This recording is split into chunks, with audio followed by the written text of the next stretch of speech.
श्री शिवाय नमस्तु भयम। दोस्तों, जैसा कि आप सभी लोग जानते हैं कि 14 अगस्त 2026 यानी शुक्रवार को पड़ रही है सावन मास की शुक्ल पक्ष द्वितीया तिथि।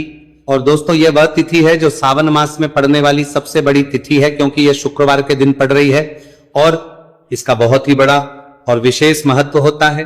पूज्य गुरु जी ने कहा है कि अगर कभी भी मौका लग जाए और सावन महीने की द्वितीया तिथि शुक्रवार को पड़ जाए तो आप लोगों 11 चावल के दाने का उपाय तो अवश्य ही करना चाहिए। इन दोनों का संयोग बहुत ही कम आता है। इसी के साथ में गुरुजी ने अपने शिव पुराण कथा में बताया है कि इस दिन आपको 11 चावल दाने का उपाय तो आपको अवश्य ही करना चाहिए, क्योंकि ऐसा दिन पूरे साल में सिर्फ एक ही बार आता है। और दोस्तों, आप सभी लोग जानते हो कि शुक्रवार द्वितीया तिथि का अगर सबसे बड़ा कोई उपाय है तो वह 11 चावल के दाने वाला उपाय है। तो दोस्तों, इस शुक्रवार द्वितीया तिथि के दिन आप लोगों को इस 11 चावल दाने वाले उपाय को जरूर करना है। बहुत सारे लोग होंगे जिन लोगों ने इस उपाय को ना किया हो, मतलब पूरा साल निकल गया, उन्होंने किसी भी दिन इस 11 चावल के दाने वाले उपाय को ना किया हो। पर दोस्तों, आपके पास एक आखिरी मौका बचा हुआ है, जो कि 14 अगस्त शुक्रवार द्वितीया तिथि के दिन है। तो इस दिन आप लोगों को इस वाले उपाय को जरूर कर लेना है। भले ही आप पूरे महीने भर इस उपाय को ना किया हो, पर अगर आपने इस सावन महीने की द्वितीया तिथि के दिन अगर इस वाले उपाय को कर लिया तो आपको इस उपाय को करने का वह फल मिलेगा जिसकी आपने कभी कल्पना भी नहीं करी होगी। इसीलिए आप लोग इस वाले उपाय को एक बार जरूर कर लेना है, ताकि आप लोगों के हाथ से यह मौका ना जा सके और आपको इस उपाय को करने का फल मिल सके। दोस्तों, यह उपाय पंडित जी ने अपनी अभी की ही श्री शिव महापुराण की कथा में बताया है जी। इस उपाय को आज हम आपको बहुत अच्छे से समझाने वाले हैं। इस वीडियो को देखने बाद इस उपाय को समझने के लिए आपको कोई और वीडियो को देखने की जरूरत नहीं पड़ेगी। तो चलिए दोस्तों, उपाय को शुरू करते हैं। देखिए, ये इस सावन महीने के शुक्रवार द्वितीया तिथि के दिन ये इतना खास होता है, इतना महत्वपूर्ण होता है, देखा गया है।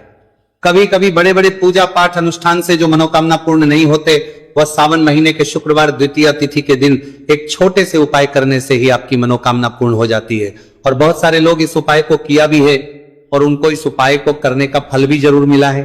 अगर आप लोग भी इस उपाय को करना चाहते हैं तो आप इस उपाय को पहले अच्छे से समझ लेना, सुन लेना, उसके बाद करना। आपको इस उपाय का फल जरूर मिलेगा। और इस उपाय को कर लेने से आपके घर में चाहे किसी भी प्रकार की दुहक और समस्या क्यों ना चल रही हो, आपको उसका कारण भी नहीं पता है कि भाई ये समस्या किसका कारण से चल रही है, उसका भी कुछ कारण हो सकता है। जैसे पितृदोष हो सकता है या किसी भी तरह का मंगल दोष भी हो सकता है। तो इस दिन आप लोगों को ये वाला उपाय कर लेना है। ये एक ऐसा उपाय है जिस उपाय को अगर किसी विशेष दिन पर किया जाए तो भाई उस विशेष दिन का जो है वह तो हमें मिलता ही मिलता है, पर हमने उस दिन पर इस उपाय को किया है तो हमें उससे भी बड़ा फल मिलता है, और फल बहुत जल्दी मिलता है, क्योंकि आप इस विशेष दिन का जो है उपाय को बहुत ही बड़े और विशेष पर कर रहे हो। तो चलिए अब उपाय के बारे में बात करते हैं, लेकिन उससे पहले आप लोगों को यह जानना आवश्यक है कि आखिर ये उपाय किस समय करना है, किसको करना है और कैसे करना है। तो चलिए हम आगे आपको वीडियो में एक एक करके बताओ देते हैं। लेकिन उससे पहले अगर आप लोग हमारे चैनल वास्तविक जानकारी पर पहली बार आए हैं या फिर मेरी आवाज आज पहली बार सुन रहे हैं तो हमारे चैनल वास्तविक जानकारी को सब्सक्राइब जरूर कर लेना, और इस वीडियो को करके कमेंट बॉक्स में श्री शिवाय नमस्तु भयम ओम नमः शिवाय जरूर टाइप कर देना। तो दोस्तों, इस 11 चावल के दाने वाले उपाय को हमें इस शुक्रवार द्वितीय तिथि के दिन कैसे करना है, किसको करना है, किस समय करना है और कहां पर करना है, ये सारे सवालों के जवाब आपको इस वीडियो में मिल जाएंगे। और जो ये वीडियो देखेगा भाई, उसको 11 चावल के दाने वाला उपाय जरूर करना चाहिए, क्योंकि इस दिन एक चावल के दाने का बहुत ही बड़ा और विशेष महत्व होता है। और जब बात आ जाए 11 चावल के दाने की, तो ये सोने पर सुहागा वाली बात हो जाती है, और ये एक बहुत ही बड़ा उपाय हो जाता है इस शुक्रवार द्वितीय तिथि का। तो अब दोस्तों, इस 11 चावल के दाने वाले उपाय को आखिर करना किसको है, सबसे पहले हम लोग वो बात जान लेते हैं। तो देखो, घर की जो बड़ी माताएं बहनें होती हैं, उन माताओं बहनों में से कोई भी एक बड़ी माता बहन इस वाले उपाय कर सकती है। और दोस्तों, अगर आप चाहे तो अपने घर में से सभी सदस्यों को भी इस उपाय को करवा सकते हैं। अगर किसी व्यक्ति की खुद की कोई मनोकामना है, खुद की कोई दुख और परेशानी है जो कि वो अपने लिए ही करना चाहता है, इस वाले उपाय को तो वह खुद अपने लिए भी कर सकता है। बाकी अगर कोई घर में से ऐसा है जो कि अपने पूरे घर परिवार की सुख और शांति के लिए ये वाला उपाय करना चाहता है तो भाई वो भी कर सकता है, उसमें भी कोई दिक्कत वाली नहीं है। कहने का मतलब यह है कि इस उपाय को हर एक सदस्य भी कर सकता है और पूरे घर परिवार के सदस्य के लिए घर की बड़ी माताओं बहनों में से कोई एक माता बहन भी कर सकती है। माताएं बहनें अगर घर में उपस्थित ना हो या वो ये वाला उपाय ना कर पा रही हो तो फिर घर का कोई बड़ा सदस्य भी इस 11 चावल के दाने वाले उपाय को कर सकता है, चाहे फिर वो पुरुष ही क्यों ना हो, उसमें कोई भी दिक्कत वाली बात नहीं है। अब दोस्तों इस 3 बल के दाने वाले उपाय को हमें करना कहां पर है? हमें इसे शिवजी के मंदिर में जाकर करना है। बहुत सारे लोग प्रश्न करते हैं हर एक उपाय को करते समय क्या हम इस उपाय को घर पर कर सकते हैं? तो इस वाले उपाय को आप घर पर नहीं कर सकते हो। इस वाले उपाय को करने के लिए आपको शिवजी के मंदिर ही जाना पड़ेगा। उसके बाद में दोस्तों जो अगला प्रश्न निकल कर आता है वो ये आता है, इस उपाय को लेकर के आखिर इस उपाय को हमें किस समय करना है? सुबह के समय करना है कि शाम के समय करना है? तो देखो इस वाले उपाय को आप लोग सुबह के समय भी कर सकते हो और शाम के समय प्रदोष काल में भी कर सकते हो। अब अगर आप पूछो कि भाई सबसे उत्तम समय कौन सा रहेगा इस 31 चावल के दाने वाले उपाय को करने का, तो हम आपसे बस यही कहेंगे कि इस उपाय को आप सुबह के समय करेंगे तो ज्यादा बेहतर होगा। बाकी अगर प्रदोष काल शाम के समय भी करेंगे तो भी अच्छा होगा, उसमें कोई भी दिक्कत वाली बात नहीं है। तो दोस्तों अगली सबसे बड़ी और महत्वपूर्ण बात आती है, वो ये आती है कि सुबह अगर हम उपाय को करेंगे तो हमें कितने बजे से लेकर कितने बजे तक के बीच में करना है, और शाम के समय प्रदोष काल में करेंगे तो हमें कितने बजे से लेकर कितने बजे के बीच में करना है। तो देखो सुबह जितनी जल्दी हो सके आप उपाय को करने की कोशिश करना। बाकी अगर किसी कारणवश लेट भी हो जाओ थी, देर भी हो जाए तो 10 या 11 बजे तक भी आप उपाय कर लेना, पर 12 बजे से ज्यादा देरी ना हो, ठीक है, इस बात का ध्यान रखना। उसके बाद में दोस्तों अगर शाम के समय प्रदोष काल की बात करें, प्रदोष काल का जो समय है होता है वह शाम के 6 बजे से शुरू हो जाता है। मतलब शाम के 6 बजे से लेकर 7 बजे के बीच का जो समय होता है यह समय प्रदोष काल का समय होता है। पर अभी जो मौसम चल रहा है इस मौसम में जो है शाम बहुत देरी से होती है, तो आप इस उपाय को 7 या 8 बजे के बीच में भी कर सकते हो। मतलब शाम के 6 बजे से 8 बजे के बीच में आप कभी भी इस वाले उपाय को कर सकते हो, उसमें कोई भी दिक्कत वाली बात नहीं है। अब दोस्तों यहां पर इस उपाय को लेकर एक और सबसे बड़ी बात यह निकल कर आती है कि इस 11 चावल के दानों को हमें लेना कहां से होता है और हमें इस उपाय को करने के साथ में क्या और कुछ भी सामग्री ऐसी होती है जो शिवजी के मंदिर लेकर जानी पड़ रहती है। तो देखो यहां पर हम आपको बता दें, सबसे पहले आप लोग ये जान लो कि ये जो 3 चावल के दाने वाला उपाय है, सिर्फ और सिर्फ आप उपाय की सामग्री लेकर कभी भी शिवजी के मंदिर मत जाना, क्योंकि हमें भगवान के सामने ये नहीं दर्शा है कि अगर हम भगवान शिवजी के मंदिर आए हैं तो अपने फायदे के लिए आए हैं। तो इसलिए जो भी पूजन सामग्री है, उपाय सामग्री है 11 चावल के दाने, इसके साथ में आपको पूजन सामग्री भी जरूर लेकर जाना है। देखो अगर सुबह के समय उपाय कर रहे हो तो सीधी सी बात है, 1 लोटा जल तो आप लेकर जाओगे ही जाओगे। वही 1 लोटा जल अगर मिट्टी का जल हो तो बहुत अच्छा रहेगा। मिट्टी का जल कैसे बनाता है इसके लिए हमने पहले से बहुत सारी वीडियोस बना दी है आपके पास। इस दिन एक आखिरी मौका रहेगा मिट्टी का जल शिव जी पर चढ़ने का और उपाय को करने का, बहुत बड़ा आपको इस दिन फल मिलेगा। तो इसीलिए इस दिन हो सके तो भाई मिट्टी का जल चढ़ाना, तो अपने साथ में कम से कम 1 लोटा जल तो आपको लेकर जाना ही जाना है। अगर मिट्टी का जल नहीं है तो घर का जल भी आप इस्तेमाल कर सकते हो। इसके अलावा जो भी पूजन सामग्री है, देखो 11 के दाने ये अलग आपके रहेंगे और जो आपकी पूजन सामग्री रहेगी वो अलग रहेगी। पूजन सामग्री में आप जो भी चीज लेकर जाना चाहे वो लेकर जा सकते हैं। एक बेलपत्र भी लेकर जा सकते हैं, उसमें कोई भी दिक्कत वाली बात नहीं है। वहीं अगर हम बात करें शाम के समय की, तो शाम के समय शिवजी पर जल नहीं चढ़ता है, इसीलिए शाम के समय आप लोग एक दीपक तैयार कर लें जो कि गोल तीखा आटे का शुद्ध देसी गाय का घी का होगा, है ना। इस बात का आप लोगों को ध्यान रखना है और इस दीपक को आपको घर से जलाकर नहीं लेकर जाना है, भगवान शिवजी के मंदिर में जाकर ही जलाना है। इस बात का भी आप लोगों को ध्यान रखना है। अब दोस्तों यहां पर हमें इस बात को समझना है कि ये 11 चावल के दाने हमें लेना कहां से है। क्या हमें दुकान से लेकर आना है या हमें अपने घर से लेना है या कहां से लेकर आना है और कौन से चावल लेना है, क्योंकि चावल भी बहुत प्रकार के होते हैं। तो देखो इन सभी सवालों के जवाब आप लोग एक बात में सुन लो कि भाई जो उपाय है इस उपाय में आपको ये नहीं देखना है कि भाई कौन से चावल है कौन से चावल नहीं है, बस जो भी चावल ले रहे हो वो चावल का दाना सबूत होना चाहिए, मतलब साबुत होना चाहिए, टूटा हुआ नहीं होना चाहिए, कटा पीटा नहीं होना चाहिए, ये बात आपको ध्यान रखना है। बाकी आपका चावल बासमती हो या सादा चावल हो या कोई सा भी चावल हो, उसमें कोई भी दिक्कत वाली बात नहीं है। तो सीधी सी बात है कि आपके घर के रसोई घर में जहां पर आप बनाते हो वहां पर जो भी चावल आपके उपस्थित हो उन चावलों में से अपनी एक कटोरी भर लेना या एक मुट्ठी चावल अलग से निकाल कर रख लेना, क्योंकि हम 11 चावल ही यहां पर इस उपाय में लेने वाले हैं, तो हमें ये चावल के दाने गिनकर निकालने पड़ेंगे। इस बात का आप लोगों को ध्यान रखना है। तो अपने उस चावल की कटोरी में से या चावल में से 11 ऐसे चावल के दाने आप लोग निकाल लो जो कि टूटे हुए ना हो, कटे पीटे ना हो, कोई दाग ना लगा हुआ हो, है ना। अच्छे साबुत चावल के दाने 31 दाने आप लोग निकाल कर रख लो और इन्हें किसी भी एक कागज की पड़िया में या किसी एक छोटी सी कटोरी में आप लोग रख लो ताकि यह सुरक्षित रहे, आपके एक भी चावल का दाना इधर उधर ना हो और आपका उपाय भी पूरा अच्छे से हो जाए। तो भाई जैसे ही आपका उपाय की जो सामग्री है 11 चावल के दाने ये तैयार हो जाते हैं, उसके बाद में आपको जो भी अपनी पूजन सामग्री है सुबह समय कर रहे हो तो 1 लोटा जल और 1 बेलपत्र या पूजन सामग्री जो लेकर जाना चाहो उसकी भी तैयारी कर लेना।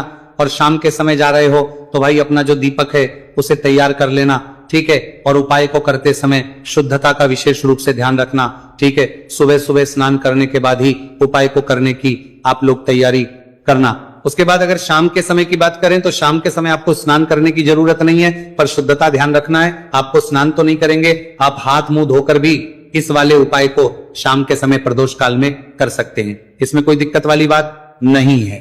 तो आप अपने उपाय की पूरी सामग्री तैयार करके आपके पास ही में जो आपका शिव मंदिर हो वहां पर पहुंच जाइए। सबसे पहले शिव मंदिर में जाकर आप लोगों को उपाय नहीं करना है, पहले भगवान के दर्शन करना है, भगवान से आशीर्वाद प्राप्त करना है, फिर शिव जी की शिवलिंग के पास में आना है। शिवलिंग के पास में आने के बाद जो पूजन सामग्री लेकर आए हुए हैं, जैसे कि सुबह गए हुए होंगे तो 1 लोटा जल और जो भी पूजन सामग्री लेकर आए हैं आप उनसे भगवान शिव जी की पूजन कीजिए। सबसे पहले तो 1 लोटा जल ही चढ़ेगा, फिर आपको एक बेलपत्र श्री शिवाय नमस्तु भयम का जाप करते हुए शिवलिंग पर चढ़ा देना है। उसके बाद में आपकी पूजन सामग्री चढ़ेगी। उसके बाद में अगर दोस्तों शाम के समय अगर आप इस उपाय को कर रहे हो तो अपने साथ कम से कम एक जो दीपक है गोल बाती का जो आप अपने साथ में लेकर गए हो, उस दीपक को मंदिर में जाकर अपनी माचिस से जलाना है और उस दीपक को शिवलिंग के पास में रखना है, ठीक है। इस दीपक को रखने के बाद ही आप लोगों को अपना ये वाला उपाय शुरू करना है। और दीपक को ज्यादा पास में मत रखना, वैसे भी गर्मी पड़ रही है, भगवान शिव जी को आंच नहीं लगनी चाहिए, है ना। तो भाई जैसे ही आपकी पूजा अर्चना हो जाती है आप भगवान शिव जी को प्रसन्न कर लेते हैं। उसके बाद शिवलिंग के पास ही में आप कहीं पर बैठ जाइए, सामने या आसपास जिस जगह पर आपको बैठना हो वहां प्लेट की सामने पर बैठ जाइए और अपने वो 11 चावल के दाने अपने सामने निकाल कर रख लीजिए, क्योंकि अब यहां पर उपाय को यहां पर करने की आपको तैयारी करना है। और इस तरीके से जब आप उपाय करेंगे, पूजन सामग्री चचाने के बाद, पूजन अर्चना करने के बाद, तो आपको उपाय का फल बहुत जल्दी और बहुत होकर मिलेगा। तो अपने चावल के अपने सामने निकाल कर रख लेना। और ये जो उपाय है ये आपकी सीधे हाथ की हथेली से होगा, इसलिए इस बात का भी विशेष रूप से ध्यान रखना है। तो सीधे हाथ की हथेली का प्रयोग करके ही आप लोग अपना इस वाले उपाय को करना। अपने सामने जो भी आपके कागज की पुड़िया है उसको खोलकर रख लो, या कटोरी है तो भाई उसे अपने सामने रख लो और अपने वो 11 चावल के दाने निकाल लो, ठीक है। उसके बाद में दोस्तों अब आपको क्या करना है कि शिवलिंग आपके सामने होगी तो आपने वो 11 चावल के दाने एक एक करके जहां पर आपने बेलपत्र चढ़ाए हैं आपको शिवजी के शिवलिंग के ऊपर चढ़ाना है।